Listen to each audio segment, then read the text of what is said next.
బాబాసాహెబ్ అంబేద్కర్ గారు రాసిన ఈ రాజ్యాంగంలో రాసిన ప్రకారం పాలన కొనసాగాలి ఎవరు అధికారంలో ఉన్నా.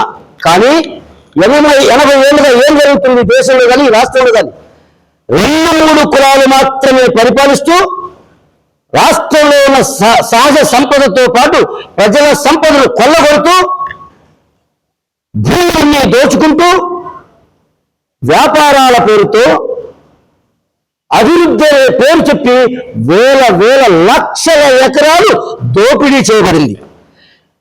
రాజ్యాధికారంలోకి వచ్చిన 2-3 కులాలను మేము వ్యతిరేకించడంలా ఆ వర్గాల్లో ఉన్న ఆ పాలకులను వ్యతిరేకిస్తున్నాం.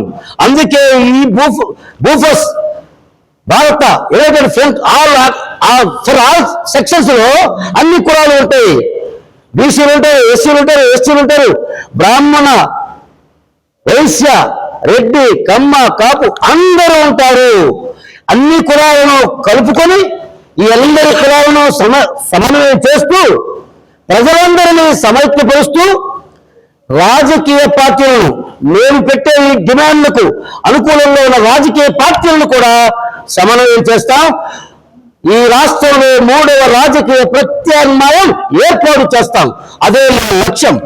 అలాగే ప్రతి కులం 400 కులాలు ఉన్నాయా, 450 కులాలు ఉన్నాయా, అన్ని కులాలు చట్టసభల్లో అడుగు పెట్టాల్సిందే. అది ఎలా అంటే ఇప్పటికి 50 కులాలను సమీకరించాలి. 50 కులాలు ఇప్పుడు స్టేజ్ మీద ఉన్నాయి. వీళ్ళని పెంచుకుంటూ 100 కులాలు 200 కులాలు అవుతాయి. కానీ మొట్టమొదటి రాజ్యాధికారంలోకి రాగానే 100 కులాలు రాజ్యాధికారంలో చేపడతాయి. ఆ 2 కులాలను అగ్ర కులాలు తప్ప ఆ కులంలో ఉన్న పేదవాళ్ళు, మధ్యతరగతి వాళ్ళు, అన్ని కులాలు జనాభా దామాషా ప్రకారం మీరంతో మీకంతా. మీరు 2% ఉంటే మీకు ఒక ఎమ్మెల్యే, 4% ఉంటే 2 ఎమ్మెల్యేలు, 5% ఉంటే 5 ఎమ్మెల్యేలు, ఒక ఎంపీ కూడా వస్తుంది. ఈ విధంగా కులాలను కలుపుతాం. అలాగే చిన్న కులాలు 10,000 జనాభా, 5,000 జనాభా ఉన్నారు, వాళ్ళకెలా న్యాయం చేస్తారని కొంతమంది ప్రశ్నిస్తున్నారు. దానికి కూడా మా దగ్గర సమాధానం ఉంది. నామినేట్ పోస్టులు ఇస్తాము. అలాగే చట్టసభలో వాళ్ళు కూడా అడుగుపెట్టే విధానం కూడా చేస్తాం. 4-5 కులాలను కలిపి 1 లక్ష జనాభా అయితే వారికి ఒక ఎమ్మెల్యే సీట్ ఇస్తే 1 కోటి లక్ష జనాభా ఒక ఎమ్మెల్యే వస్తుంది కదా. అప్పుడు మేము రొటేషన్ పద్ధతిలో ఈ 4 కులాలను కలుపుతాం. రొటేషన్ పద్ధతిలో ముందు కులాన్ని చట్టసభలో పంపిస్తాం, 2వ టర్మ్లో మరో కులాన్ని చట్టసభలో పంపిస్తాం. 4 కులాలు. అలాగే 400 కులాలు చట్టసభల్లో కలటానికి మినిమం ఒక 20 ఏళ్ళే పడుతుంది. 2029లో మా బోఫర్స్ అధికారంలోకి వస్తే మమ్మల్ని నమ్మిన ఈ మా డిమాండ్లకు అనుకూలంగా పార్టీలు 4 పార్టీలు 5 పార్టీలు అన్ని కలుపుకొని ఒక రాజకీయ వేదిక ఏర్పాటు చేసి రాసి పోస్తాం. 175 నియోజకవర్గాలను మా గురువు గారు చెప్పినట్టు అవి ఒక మినిమం ఒక పొట్లాలు అనుకున్నాం. ఒక బిస్కెట్ ప్యాకెట్లు 175. ఒక సామాజిక వర్గం 20 లక్షల జనాభా ఉంటే వారికి 5 మంది ఎమ్మెల్యేలు. మీ సామాజిక వర్గం ఒక రజక సామాజిక వర్గానికి 5 మంది ఎమ్మెల్యేలు, 6 మంది ఎమ్మెల్యేలు వస్తారు. మీ కులానికి మీరు ఇచ్చుకోండి. మీరు నిలబడ్డ కాలం ఏ పార్టీని పోటీ చేయకుండా ఈ బూఫర్స్ రక్షిస్తుంది. వాళ్ళకి మిగతా కులాలకి ఆ పార్టీలు కూడా 4-5 ఉన్నా ఏకంగా ఇప్పుడు కూటమిలు లేదా ఈ దేశంలో 30 సంవత్సరాలుగా కూటమిలు నడుస్తున్నాయి. ఎన్టీఆర్ దగ్గర నుంచి కూడా అన్ని కూటమే కదా దేశంలో, రాష్ట్రాల్లో. కాబట్టి నేను చెప్తుంది ఆషామాషిది కాదు. ఇది ఇప్పుడు మేము ఈ రోజు స్టార్ట్ చేశాం. చీరాలలో 30 కులాల దాకా ఇక్కడ సేకరించాం. రేపు 13వ తారీఖు అమరావతి ఉండవల్లిలోని రాజగృహలో 50 కులాలను సమీకరించి అక్కడ సమావేశం 150 నుంచి 200 మందితో సమావేశం ఏర్పాటు చేస్తున్నాం. ఆ 50 కులాలతో పర్యటనలు ప్రారంభిస్తాం. జిల్లాలు, నియోజకవర్గాల పర్యటనలు. 50 కులాలతో మొదలుపెట్టిన ఈ ఉద్యమాన్ని 200 కులాల నుంచి 450 కులాలకు తీసుకెళ్తాం. సంవత్సరం తిరిగేలోపు అన్ని కులాలను కలుపుకుంటాం. అప్పుడు రాజకీయంగా ఇప్పుడు మేము నిర్ణయించాము రాజకీయ పార్టీల్ని మా డిమాండ్లకు సమాన హక్కులు ఇచ్చేందుకు, ఏ కులానికి ఎంతో ఎవరెంతో వారికి ఇచ్చేందుకు ఏ పార్టీ ముందుకు వస్తుందో ఆ పార్టీని ఇక్కడ కూర్చోబెడతాం మా పక్కనే. వాళ్ళే ఈ కులాల సామాజిక వర్గాలు ఎన్నుకుంటే ఆ పార్టీని కూడా 4 పార్టీలో వాళ్ళు ఇష్టం వచ్చే పార్టీని ఆ సామాజిక వర్గ నాయకులదే బాధ్యత. ఆ 10 మంది 5 మంది ఎమ్మెల్యేలకి ఆ తనకు నచ్చిన పార్టీ. ఈ పార్టీని పోటీ చేసిన కాడ వేరే పార్టీ మళ్ళీ కూటమి కదా, వేరే పోటీ చేయరు. మనం ఏం జరిగింది 2024లో బీజేపీ జనసేన టీడీపీ కలిసి పోటీ చేశాయి, వాళ్ళు చేసిన విజయలా సేమ్ అంతే. మా వాళ్ళు ఎక్కడ నిలబడితే అక్కడ అందరూ సపోర్ట్ చేస్తాం, అందరూ కలిసి గెలిపించుకుంటాం. ఇది ఆషామాషి కాదు. భారతదేశ వ్యాప్తంగా రాజకీయ ట్రెండ్ మారింది.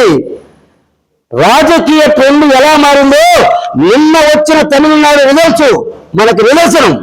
కాబట్టి ఆ 2 వర్గాలలో ఉన్న అధికార కులాలు పాలకులు వాళ్ళని పక్కన పెట్టి అదే సామాజిక వర్గాల్లో మిగిలిన రెడ్డి, కమ్మ, కాపు, బలిజ వంటి అనేక కులాలు, అన్ని కులాలు కలుపుకొని రాజ్యాధికారంలోకి రావటం తథ్యం.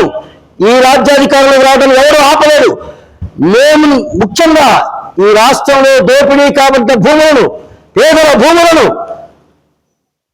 ఏదైనా చట్ట ప్రకారం, రాజ్యాంగం ప్రకారం అన్యాక్రాంతమైన భూములు లాక్కుంటాం. ప్రతి పేదవాడికి 3 ఎకరాల భూమి ఇస్తాం, ఇచ్చి తీరుతాం. అలాగే విద్య, వైద్యం ఫ్రీ. వైట్ కార్డు ఉన్న పేదలకు, కోటీశ్వరులకు మేము పేదవాళ్ళందరికీ ఉచిత విద్య, ఉచిత వైద్యం పథకాలను రాజకీయ పార్టీలకి కలిపి మేము కూటమి మేనిఫెస్టో విడుదల చేస్తాం. కేవలంగా మాకు న్యాయం జరగాల్సింది విద్యలో జరగాలి, వైద్యంలో జరగాలి, చట్టసభల్లోకి అవకాశాలు రావాలి. అలాగే వ్యాపారాల్లో కూడా, ప్రైవేటు రంగంలో కూడా మేము ఈ రకంగానే పోతాం. ప్రైవేట్ రంగంలో కూడా అందరికీ అవకాశాలు ఉండాలి, అన్ని సామాజిక వర్గాలకు అవకాశాలు ఉండాలి. ఎవరో కార్పొరేట్ తీసుకొచ్చి 100 ఎకరాల భూములు ఇచ్చి వాడు కంపెనీ పెట్టిన తర్వాత వాడు ఏమో తెచ్చుకోవాలి, ఉద్యోగాలు పెట్టుకుంటే ఈ రాష్ట్ర జనాభా ఏమైపోవాలి? ఈ రాష్ట్ర సంపద నిలుస్తూ ఎవరో ఉద్యోగాలు.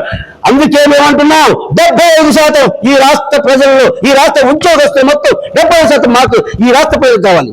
మిగతా 20% కంపెనీ వాళ్ళ ఇష్టం. అయితే రాజ్యం వచ్చిన తర్వాత ఈ 2 దశాబ్దాలుగా జరిగిన ఈ రాష్ట్ర దోపిడీ మీద కూడా ఒక జ్యుడిషియరీ కమిషన్ వేస్తాం. అవినీతి పనులను లెక్క చేయడం అనుకుంటారు, కానీ నిన్న అవినీతి పనులు ఓడించింది కూడా ప్రజలే. తమిళనాడులో కావచ్చు, అవినీతే కాదు, దౌర్జన్యాలు, అరాచకాలు. ఇప్పుడు కూడా అరాచకం ఏ రకంగా ఉంది? ఈ రాష్ట్రంలో ఎవరైనా మాట్లాడితే వాళ్ళు తీసుకొని జైల్లో పెడతారా? అరెస్ట్ చేస్తారా? ఎస్సీ ఎస్టీలకు రక్షణ ఉందా? బీసీ బడుగు బలహీన వర్గాలకు రక్షణ ఎక్కడ ఉంది? అదే ఈ రాష్ట్ర ప్రభుత్వాన్ని ప్రశ్నిస్తున్నావు. జగన్ ఏదో తప్పు చేశాడు, అరాచకం చేశాడని మీరు వచ్చి ఇప్పుడు మీరు చేస్తున్న ఎన్ని హత్యలు జరుగుతున్నాయి, ఎన్ని మానభంగాలు జరుగుతున్నాయి, ఎంతమంది అరెస్టు చేస్తున్నారు, ఎన్ని ప్రతి కేసులు పెడుతున్నారు. రాజ్యాంగం ఏం చెప్పింది? రాజ్యాంగం ప్రకారం తప్పు చేసి అరెస్ట్ చేయండి, ఉరితీయండి, మేము ఒప్పుకుంటాం. అన్యాయంగా పేద కులాలు జరిగిపోతే మాత్రం సహించే ప్రసక్తే లేదు. మరీ ముఖ్యంగా ఈ రాష్ట్ర ప్రభుత్వానికి ఒకే ఒకటి హెచ్చరిక చేస్తున్నాం. సామాన్య ప్రజలకు, సామాజిక వర్గాల బడుగు బలహీన వర్గాలకు అన్యాయం ఎక్కడ జరిగినా అక్కడ ఉంటాం. ప్రజల జోలికి రావద్దండి, మీ ప్రయత్నం చేయండి, అభివృద్ధి చేస్తాం, చేయండి, సంతోషం. ప్రజలందరికీ న్యాయం జరగాలి. అందులో మీ సామాజిక వర్గానికి మాత్రం పదవులను ఇచ్చుకుంటూ పేదవాళ్ళని నిర్లక్ష్యం చేసి గెలిపించిన పేదలకు ఓట్లేసిన ప్రజలకు అన్యాయం చేస్తే మాత్రం సహించమని హెచ్చరిస్తూ ఈ యొక్క భారతీయ united forum of all sections రాజ్యాధికారం కోసమే, ఇంకొక ముఖ్యమైనది ఏంటంటే బీసీ ముఖ్యమంత్రిని చేయడం కోసమే, బీసీలు రాజ్యాధికారంలోకి రావడం కోసమే, బడుగు బలహీన వర్గాలు అందరూ చట్టసభలో అడుగు పెట్టడం బడుగుల రాజ్యం కోసమే, అందరి రాజ్యం కోసమే. ఈ బడుగులు బలహీన వర్గాలు ఎస్సీలు అందరి రాజ్యం కోసమే ఇది ఏర్పడింది. ఇందులో అన్ని కులాలని అందరికీ సమానం జరుగుతుంది. మేము పూర్తిగా నమ్మకంగా ప్రజలందరికీ హామీ ఇస్తూ సెలవు తీసుకుంటాను. జై హింద్.